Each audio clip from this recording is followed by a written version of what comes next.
Here we go, the What It Takes Radio Company, a premier video and audio production studio.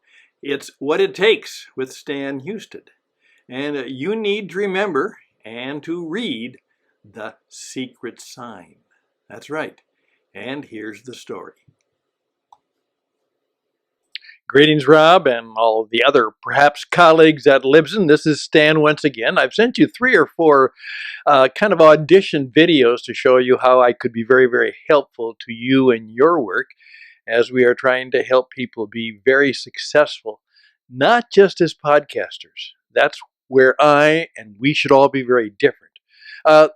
Anybody can be taught how to be, not necessarily to be, but to do a podcast.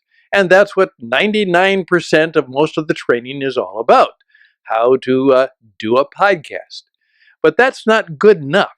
You not only have to know how to do a podcast, you perhaps have to learn how to be a podcaster. And that's not necessarily good enough. That means you have to be a broadcaster. And you have to be very good at it. One of the reasons I really coach people this way is I point out to them, particularly many of their videos and their programs are decidedly amateur. Well, that's okay. You are an amateur. But remember, you're competing. Not just a bunch of other amateurs competing against another bunch of other amateurs. The people who are in podcasting or watching any of the video and media programs that are around by the hundreds and thousands, many of those are very, very good people in terms of their professional abilities. And the fact that you are a good, maybe even enhanced amateur is never really good enough if you want to make it in the long term. Eventually, your goal, if you want to make it, is that you will not only be good at podcasting, but you'll also understand that there's more to it. It's broadcasting. And the key to the whole deal is that you are a very good broadcaster and that you are continually seeking ways to be more connected, more, I'd say, special to the people out there. See, ultimately, broadcasting to be done well is not about you and your program and your broadcast. That's important. I mean, I've done thousands of radio programs. I know that.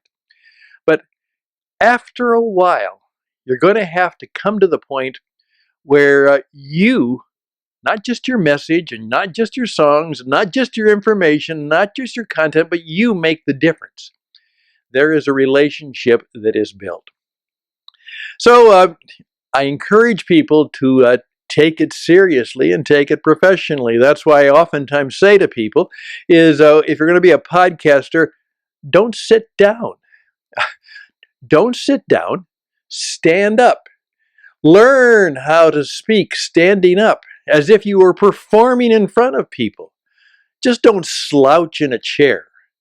Find a way, as I do, to actually have a studio situation. Not only for my podcasting, but obviously for my video broadcasting and podcasting. A variety of things. It's not just a desk with a microphone, maybe a computer, and maybe a few instruments. Maybe you have a mixing board, or if you're like me, you certainly have a roadie podcaster. However, it's more to it than that. Also, get into it. Like I have a golden microphone. Now, it's certainly not the $900 golden microphone that Rush Limbaugh proclaimed that he had. In fact, it's interesting that this golden microphone is really quite inexpensive, but it's very, very good. It works just fine. There's no excuse not to have good technology anymore. Make sure you give time not only to your talent, but to your technology. And learn how to use it and learn how to do it well. All of that is important. But today I'm going to give you, and this is my final sign-off, I'm going to give you one of my most important lessons. And so here it goes. If you really want to be a good broadcaster, remember that everybody you meet And everybody who is listening, everybody who is viewing, is wearing what I call a secret sign. That's right. You don't see it, it's invisible. But this is a sign that everybody is wearing. Do you want to see or know what the sign is? Let me show it to you. Can you see that? That's it. It may be simple, like this one. It may be beautiful. It may be all kinds of different ways. But everybody is wearing a sign that says, please tell me I'm important. That's right. Please tell me I'm important. Make them feel important.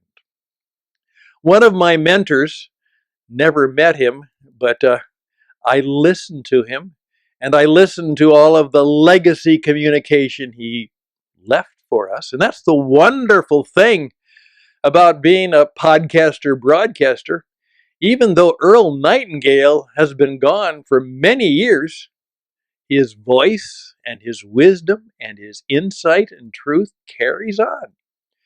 One of the things I'm glad about is that at my age and stage, I'm not going to be around a whole lot longer, probably. But I do have a little touch of immortality. Yeah, because there's a lot of that stuff out there. Some of it good, some of it not so good. Some of it is, you know, just another radio program. But some of it's pretty good. Some of it's perhaps even great. Maybe it's even transformative.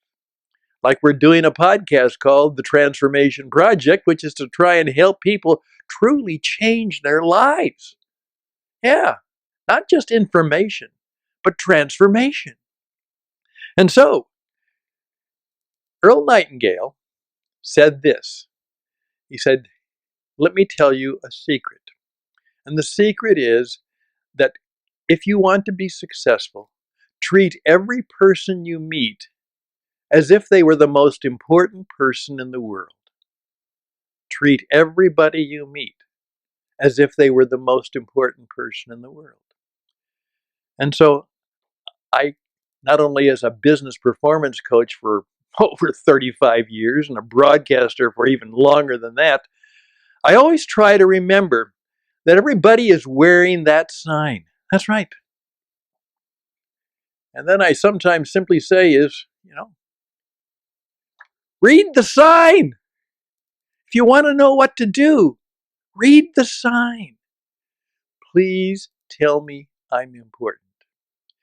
Earl Nightingale, world-class broadcaster, had the voice, had the wisdom, had the insight, had the truth, and had the wit in terms of a sense of humor. But he was real, and he was true, and he was good. And he did just simply standing behind a microphone. Think about that. And laying out the things he had learned and showing other people how they could live a better life, teaching them some of the secrets of true success, lived a very significant life. And he lives on because, in effect, he had the good sense not just to write, but to speak. Because remember, if you really want to make a difference, if it's important, it needs to be heard. I was telling a group of salespeople the other day that they were showing me their brochures and some of the things they had and some of the blogs they had sent out. And I said, please remember, sound sells.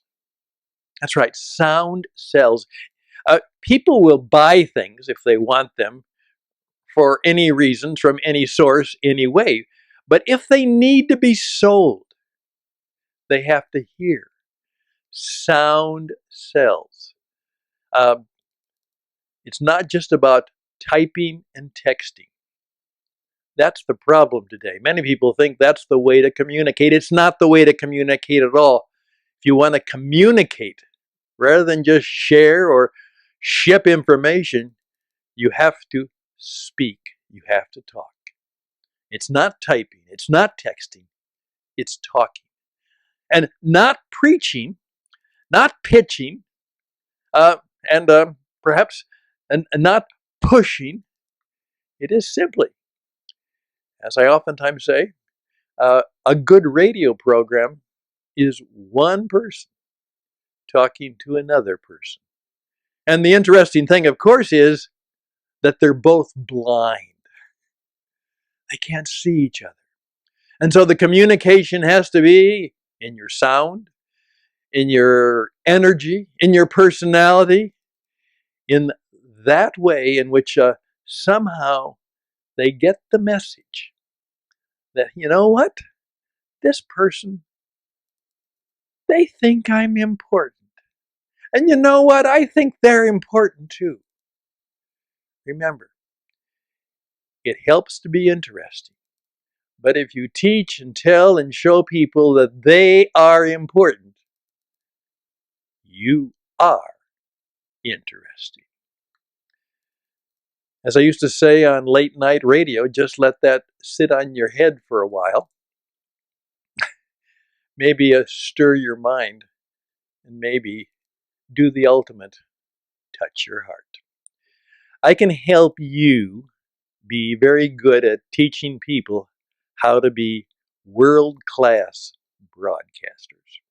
So let's see if perhaps we can make a deal so that we can do that together. All the best to you. I wish you all well, whether you accept this idea or not. I'll continue to recommend you. And of course, uh, 3 new clients are coming on board recently, and I'll put them uh, on your payroll. In effect, they will be paying you because I will be recommending Libsyn, insisting that they work with Libsyn. I'm one of the good guys. Take care. All the best to you. Till next time. Bye for now.